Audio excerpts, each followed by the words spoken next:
అనగనగా ఒక రాజు అనేది పాత కథ అయితే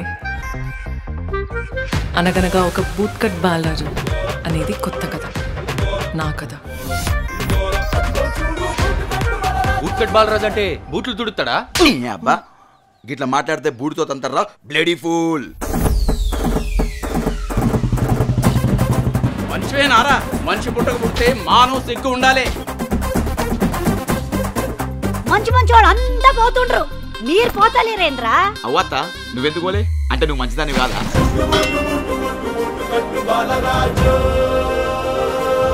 అవురా నిజం చెప్పు, కాలేజీకి తోవతో పొచ్చురులే. మా అమ్మకి మాట ఇచ్చినా సార్ ఈ సంవత్సరం బరాబర్ పాస్ అవుతా అని.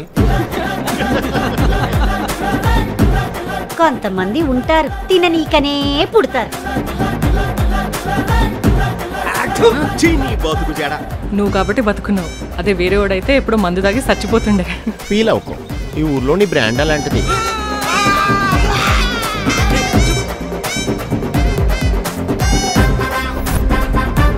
ఈ ఇంద్రావతి పటేలమ్మకి ఆఖరి మాట మొదటి మాట ఉండయి, ఒక్కటే మాట. పటేలమ్మ ఇచ్చిన మాట మాట, మేము ఇచ్చిన మాట టమాటానా? నేను నమ్మేదేలే.